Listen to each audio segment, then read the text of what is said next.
Perkenalkan, kami dari kelompok 4 mata kuliah Data Mining akan membahas tentang metode klasifikasi K-Nearest Neighbor atau disingkat dengan KNN. Adapun isi konten dari pembahasan ini dimulai dengan konsep dasar, kemudian tahapan metode, dilanjutkan dengan kelebihan dan kekurangan, dan diakhiri dengan studi kasus. Bagian pertama, konsep dasar. K-Nearest Neighbor adalah suatu metode klasifikasi non-parametrik yang prinsip kerjanya mengklasifikasikan suatu objek dalam testset berdasarkan mayoritas kelas dari sejumlah K tetangga terdekat dalam training dataset. Ilustrasi lainnya seperti pada kasus berikut. Misalnya, ada sebuah rumah yang berada tepat di tengah perbatasan antara Provinsi Jawa Tengah dan Provinsi Jawa Timur, sehingga pemerintah kesulitan untuk menentukan apakah rumah tersebut termasuk dalam wilayah Provinsi Jawa Tengah atau Provinsi Jawa Timur. Kita bisa menentukannya dengan menggunakan algoritma KNN, yaitu dengan melibatkan jarak antara rumah tersebut dengan rumah-rumah yang ada di sekitarnya. Pertama, kita harus menentukan jumlah tetangga yang akan kita perhitungkan atau K. Misalnya, kita tentukan 3 tetangga terdekat, K sama dengan 3. Kedua, hitung jarak setiap tetangga terhadap rumah tersebut, lalu urutkan hasilnya berdasarkan jarak, mulai dari yang terkecil hingga yang terbesar. Ketiga, ambil 3 tetangga yang paling dekat, lalu kita lihat masing-masing dari tetangga tersebut apakah termasuk dalam wilayah Jawa Tengah atau wilayah Jawa Timur. Ada 2 kemungkinan. Yang pertama, bila dari 3 tetangga tersebut ada 2 rumah yang termasuk dalam wilayah Provinsi Jawa Tengah, maka rumah tersebut termasuk ke dalam wilayah Provinsi Jawa Tengah. Sebaliknya, bila dari 3 tetangga tersebut terdapat 2 rumah yang termasuk dalam wilayah Provinsi Jawa Timur, maka rumah tersebut termasuk dalam wilayah Provinsi Jawa Timur. Dalam menentukan nilai K, bila jumlah klasifikasi kita genap, maka sebaiknya kita gunakan nilai K ganjil, dan begitu pula sebaliknya. Bila jumlah klasifikasi kita ganjil, maka sebaiknya gunakan nilai K genap. Karena jika tidak begitu, ada kemungkinan kita tidak akan mendapatkan jawaban. Algoritma KNN merupakan algoritma yang bisa melakukan prediksi. Cara yang dilakukan sangat sederhana, yaitu dengan menghitung jarak terdekat. Artinya, apabila ada input objek baru yang tak dikenali, algoritma KNN akan mencari objek terdekat dengan objek yang baru diinput tadi dalam database. Kemudian melakukan tindakan kepada objek yang baru diinput yang sama dengan tindakan dilakukan kepada objek terdekatnya. Ada 4 cara menghitung jarak. Yang pertama itu Euclidean distance, di mana ide rumus ini berasal dari rumus Pythagoras, yaitu D X Y sama dengan akar dari sigma dari kuadrat X I min Y dengan I sama dengan 1 sampai dengan M. Rumus kedua yaitu Manhattan distance. Rumus ini mencari jarak dengan menjumlahkan semua selisih dari jarak SI dan YI, yaitu DXY sama dengan sigma dari nilai mutlak SI min YI dengan I sama dengan 1 sampai dengan M. Perbedaan Manhattan distance dan Euclidean distance adalah mengurangi per elemen antara dua variabel, memutlakannya, lalu menjumlahkannya. Sedangkan Euclidean distance menghitung jarak antara dua titik dengan konsep Pythagoras. Rumus yang ketiga yaitu Minkowski distance, yaitu D X Y sama dengan akar pangkat R dari sigma dari nilai mutlak X I min Y pangkat R dengan I sama dengan 1 sampai dengan M. Ide rumus ini diambil dari konsep aljabar dengan objek vektor berdimensi N dan R, bukan 1 dan 2. Karena jika R sama dengan 1, maka akan terbentuk Manhattan distance, sedangkan R sama dengan 2 akan terbentuk Euclidean distance. Yang ketiga, Chebyshev distance. DXY sama dengan nilai maksimum dari mutlak X I min Y dengan I sama dengan 1 sampai dengan N. Rumus ini adalah mencari jarak yang paling besar antara X, I, dan YI. Bagian kedua, tahapan KNN. Cara kerja algoritma K-Nearest Neighbor tersendiri terdiri dari 5 tahap, yaitu yang pertama, tentukan jumlah K terdekat. Kedua, hitung jarak satu objek dalam test set dengan setiap objek dalam training set. Ketiga, ambil sejumlah K objek dalam training set dengan jarak terkecil terhadap suatu objek dalam test set tersebut. Keempat, lihat kelas mayoritas dari sejumlah K objek dalam training set tersebut. Satu objek dalam test set tersebut akan diklasifikasikan sesuai kelas mayoritas. Dan yang terakhir, ulangi langkah 2-4 hingga seluruh objek dalam test set setelah diklasifikasikan. Bagian ketiga, kelebihan dan kekurangan.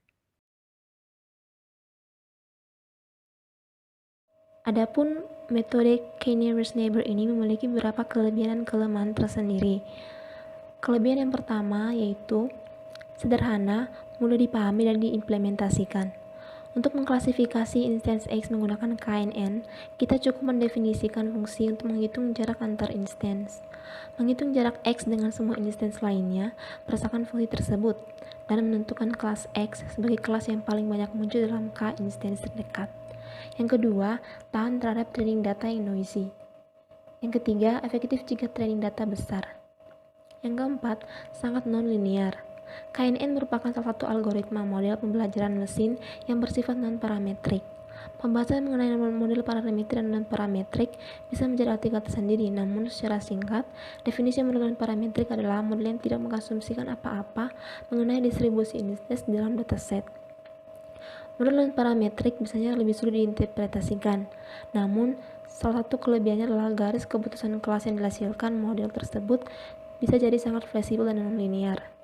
Kelebihan yang terakhir yaitu secara umum dapat menghasilkan data yang lebih akurat dan dapat digunakan baik untuk masalah klasifikasi maupun regresi. Adapun beberapa kekurangan dari metode K-nearest neighbor adalah sebagai berikut. Yang pertama, nilai K bias sehingga perlu menunjukkan parameter K. Yang kedua, nilai komputasi tinggi. Untuk mengklasifikasi sebuah instance X, KNN harus menghitung jarak antar X dengan semua instance lain dalam dataset yang kita miliki. Dengan kata lain, kompleksitas waktu klasifikasi KNN berbanding lurus dengan jumlah instance latih. Jika dataset yang kita miliki berukuran besar atau terdiri dari banyak instance atau banyak variabel, proses ini bisa menjadi sangat lambat. Yang ketiga, keterbatasan memori. Yang keempat, tidak menangani missing value secara implisit. Jika terdapat missing value pada satu atau lebih variabel dari suatu instance, penghitungan jarak instance tersebut dengan instance lainnya menjadi tidak terdefinisi. Bagaimana menghitung jarak dalam ruang 3 dimensi jika salah satu dimensi hilang? Karenanya, sebelum menerapkan KNN, kerap dilakukan imputasi untuk mengisi nilai-nilai hilang yang ada pada dataset. Contoh teknik imputasi yang paling umum adalah mengisi nilai hilang pada satu variabel dengan nilai rata-rata variabel tersebut, atau mean imputation. Yang kelima, sensitif terhadap outlier. KNN menjadi sangat fleksibel jika K kecil. Fleksibilitas ini mengakibatkan KNN cenderung sensitif terhadap data pencilan, khususnya pencilan yang terletak di tengah-tengah kelas yang berbeda.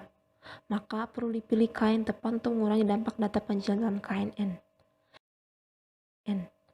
Yang keenam, rentan terhadap variabel yang non-informatif. Meskipun kita telah menstandarisasi rentang variabel, KNN tetap tidak dapat mengetahui variabel mana yang signifikan dalam klasifikasi dan mana yang tidak. Pemilihan variabel sebelum menerapkan KNN dapat membantu menangani permasalahan di atas. Selain itu, kita juga bisa memberi bobot pada variabel dalam perhitungan jarak antar instance. Variabel yang kita tahu non-informatif, kita beri bobot yang paling kecil. Yang ketujuh, rentan terhadap dimensionalitas yang tinggi. Beberapa permasalahan yang timbul dari tingginya dimensionalitas yang menimpa sebagian besar algoritma pembelajaran mesin, dan KNN adalah salah satu algoritma yang paling rentan terhadap tingginya dimensionalitas. Hal ini karena semakin banyak dimensi, ruang yang bisa ditempati instance semakin besar, sehingga semakin besar pula kemungkinan bahwa nearest neighbor dari suatu instance kebetulan sama sekali tidak near. Yang kedelapan, rentan terhadap perbedaan rentang variabel. Dalam penghitungan jarak antar instance, KNN menganggap semua variabel setara atau sama penting. Jika terdapat variabel P yang memiliki rentang jauh lebih besar dibanding variabel lainnya, maka penghitungan jarak yang akan didominasi oleh P. Untuk mengatasi perbedaan rentang, biasanya dilakukan preproses berupa standarisasi tentang semua variabel sebelum menerapkan algoritma KNN. Misalnya melalui operasi center scale atau operasi min-max. Dan yang terakhir adalah kelemahannya sulit diinterpretasikan. Selanjutnya yaitu studi kasus. Kelompok kami menggunakan PIMA Indians Diabetes Dataset yang didapat dari Kaggle dan juga terdapat dalam UCI Machine Learning. Unit yang akan dianalisis di dalam data ini merupakan pasien wanita yang setidaknya berumur 21 tahun dari keturunan India suku Pima. Dataset berisi 768 record yang terdiri dari 8 dimensi atau atribut serta satu kelas atau target. 8 atribut tersebut antara lain, yang pertama, glukos, merupakan konsentrasi plasma glukosa 2 jam dalam tes toleransi glukosa oral, mempunyai satuan miligram per desiliter. Yang kedua, blood pressure, atau tekanan darah diastol, satuannya yaitu milimeter hidragirum. Yang ketiga, skin thickness, atau ketebalan lipatan kulit risep, memiliki satuan milimeter. Lalu selanjutnya terdapat insulin, satuannya ialah miliunit per mililiter. Kemudian terdapat BMI atau Body Mass Index atau indeks massa tubuh yang satuannya adalah weight in kilogram per height in meter kuadrat. Selanjutnya age atau umur dalam tahun, lalu diabetes pedigree function adalah riwayat diabetes mellitus pada kerabat keturunan yang memiliki hubungan genetik dengan subjek. Dan yang terakhir pregnancies atau banyaknya melahirkan. Sedangkan kelas atau target yaitu outcome, di mana di dalamnya terdapat kode kelas yang terdiri dari 2 kategori, yaitu 0 dan 1. Kode 0 digunakan untuk wanita yang tidak mengidap diabetes, sedangkan kode 1 ditunjukkan untuk wanita yang mengidap diabetes. Masuk ke dalam pengolahan data. Step pertama yang perlu dilakukan adalah memuat dataset diabetes yang disimpan dalam format Excel ke dalam aplikasi. Aplikasi yang digunakan oleh kelompok kami yaitu R.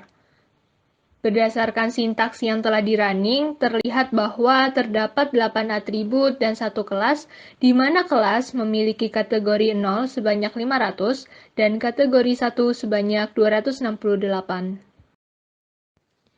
Langkah kedua yaitu mengganti kategori kelas. Mengapa dilakukan demikian? Karena tipe data pada kelas untuk klasifikasi menggunakan k-nearest neighbor dibutuhkan tipe string atau nominal. Sehingga yang sebelumnya berbentuk numerik 0 dan 1 kemudian diubah menjadi kategorik 0 merepresentasikan negatif dan 1 merepresentasikan positif. Negatif di sini berarti tidak menderita penyakit diabetes, sedangkan positif merupakan kebalikannya, yaitu terkena penyakit diabetes. Setelah itu, dilakukan penggabungan antara kelas yang tipe data dan kategorinya sudah diganti dengan atribut lainnya. Dapat dilihat masih sama dengan sebelumnya, jumlah kelas kategori negatif sejumlah 500, sedangkan kelas kategori positif sebanyak 268. Seperti yang sudah kita ketahui bersama, pada masing-masing 5 atribut masih mengandung nilai 0 yang diindikasikan sebagai missing value. 5 atribut tersebut yaitu glukos, blood pressure, skin thickness, insulin, dan BMI. Jika dipelajari lebih dalam, tidak mungkin kadar gula, tekanan darah, hingga indeks massa tubuh seseorang bernilai 0. Maka dari itu, perlu dilakukan sebuah proses yang dinamakan data preprocessing. Dalam hal ini, mengganti nilai 0 menjadi NA yang kemudian diubah atau di-replace dari nilai mean atau mediannya. Kemudian, kita akan melihat histogram dari kelima atribut yang melalui proses replacement. Sintaks tertera pada salin dia berikut. Dalam kasus ini, kami menggunakan histogram untuk melihat sebaran dari kelima atribut tadi yang memiliki nilai NA. Dalam salin dia dapat dilihat bahwa glukosa atau glukos dan tekanan darah atau blood pressure cenderung berdistribusi normal, sehingga kami menggunakan nilai mean atau rata-rata sebagai pengganti nilai Na di dalam dua atribut tersebut, yakni glukosa dan tekanan darah. Sedangkan untuk atribut skin thickness, insulin, dan BMI, histogramnya itu cenderung tidak berdistribusi normal, sehingga dalam kasus ini kami menggunakan nilai median sebagai pengganti nilai Na di ketiga atribut tersebut. Setelah ditentukan atribut mana yang menggunakan median, mana yang menggunakan min untuk mengisi nilai Na di masing-masing atribut, kita perlu menghitung nilai min dan mediannya, dan didapatlah hasil seperti yang sudah tertera pada salin dia. Nilai rata-rata dibutuhkan untuk atribut glukos dan blood pressure, di mana nilai rata-rata glukos yaitu 121,68676, sedangkan rata-rata blood pressure yaitu 72,40518. Sedangkan nilai median dibutuhkan untuk atribut skin thickness, insulin, dan BMI, di mana masing-masing nilainya berturut-turut sebesar 29, 125, dan 32,3. Kemudian, langkah selanjutnya yaitu mengisi atribut yang memiliki nilai Na dengan min atau median, seperti yang sudah dijelaskan sebelumnya. Untuk memastikan apakah benar nilai Na atau missing value yang terdapat pada kelima atribut tadi sudah terreplace atau belum, kita dapat melihatnya dari sintaks yang terdapat pada salin dia. Jadi, jumlah nilai Na atau missing value sebelum di-replace pada atribut glukos sebanyak 5, blood pressure sebanyak 35, skin thickness sebanyak 227, insulin sebanyak 374, dan jumlah nilai Na pada atribut BMI sebanyak 11.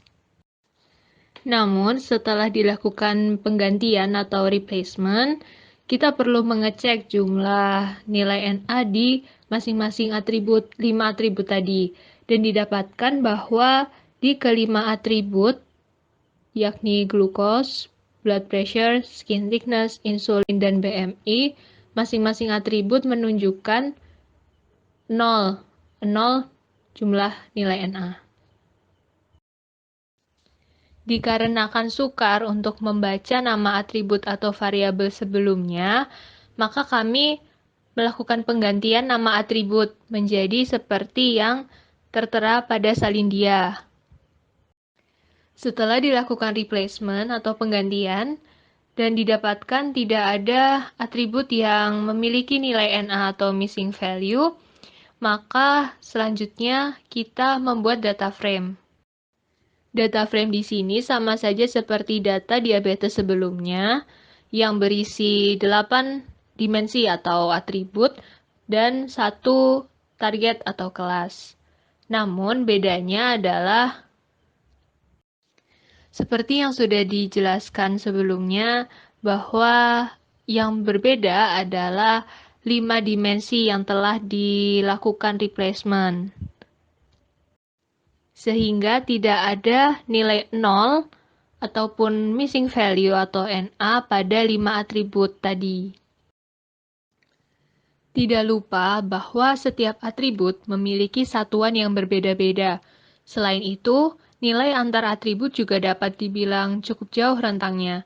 Maka dari itu, standarisasi dilakukan agar numerical data pada dataset memiliki rentang nilai atau scale yang sama.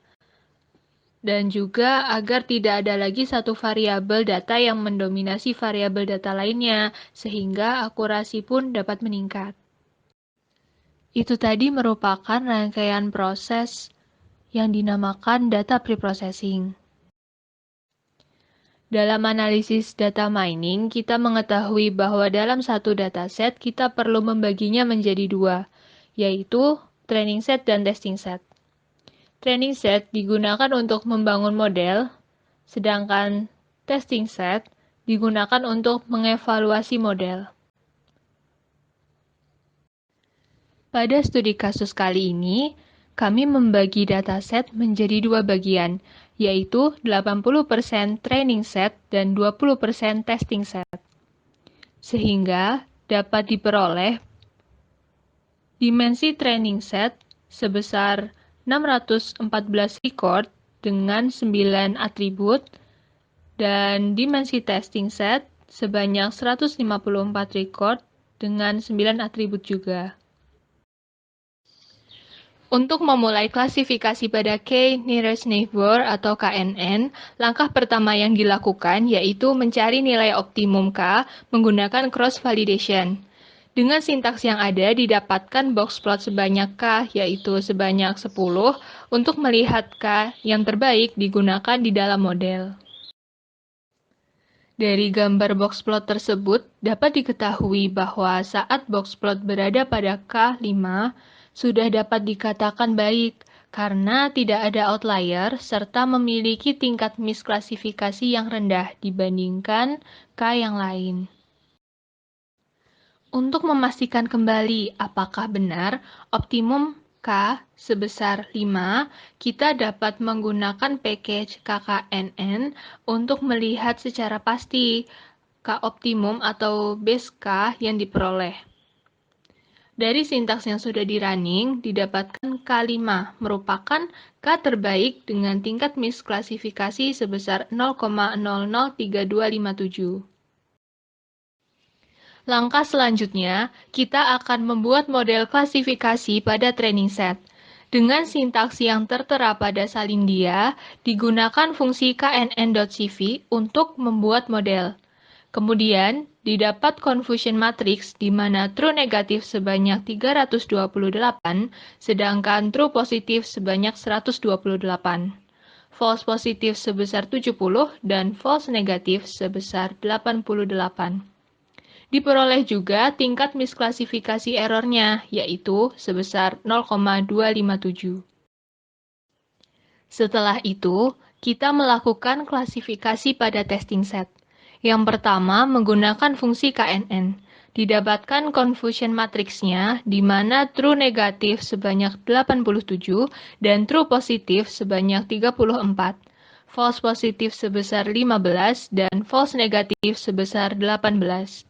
Diperoleh juga misclassification error sebesar 0,214. Kemudian, kita juga menggunakan fungsi knn.cv untuk klasifikasi testing set. Didapatkan confusion matrix seperti yang ada pada salin dia. Diperoleh juga misclassification error sebesar 0,2337. Setelah running sintaks sedemikian rupa, kita membandingkan hasil akurasi, sensitivitas, dan spesifisitas dari model yang dibangun. Dapat dilihat bahwa akurasi model pada training set dihasilkan tingkat akurasi sebesar 0,74 atau 74% dengan sensitivitas sebesar 0,59 dan spesifisitas sebesar 0,82. Dengan demikian, akurasi pada hasil klasifikasi testing set dengan fungsi KNN lebih baik dibandingkan menggunakan fungsi knn.cv dalam hal akurasi dan sensitivitas. Tingkat akurasi yang didapatkan sebesar 0,79, sensitivitas sebesar 0,65, sedangkan spesifisitas sebesar 0,85. Kemudian, kita melakukan prediksi pada testing set. K yang digunakan yaitu 5. Dan setelah dilakukan running syntax, dihasilkan confusion matrix seperti yang ada pada salin dia. False positif sebesar 1 dan false negatif sebesar 0. Sedangkan true negatif sebanyak 102 dan true positif sebanyak 51. Selanjutnya, kita membuat kurva ROC dan menghitung nilai AUC atau area under curve. Diperoleh luas AUC sebesar 0,99. Nilai ini menunjukkan klasifikasi yang sangat baik. Terakhir, kita melihat akurasi, sensitivitas, dan spesifisitas hasil prediksi tadi. didapatkan akurasi sebesar 0,99, sensitivitas sebesar 0,98, dan spesifisitas sebesar 1. Nilai sensitivitas dan spesifisitas sebanding dengan kurva ROC sebelumnya. Sumbu X yang menunjukkan false positive rate sama dengan 1 min spesifisitas, sedangkan true positive rate pada kurva ROC menunjukkan sensitivitas. Demikian yang dapat kelompok kami sampaikan, kurang lebihnya mohon maaf, sekian dan terima kasih.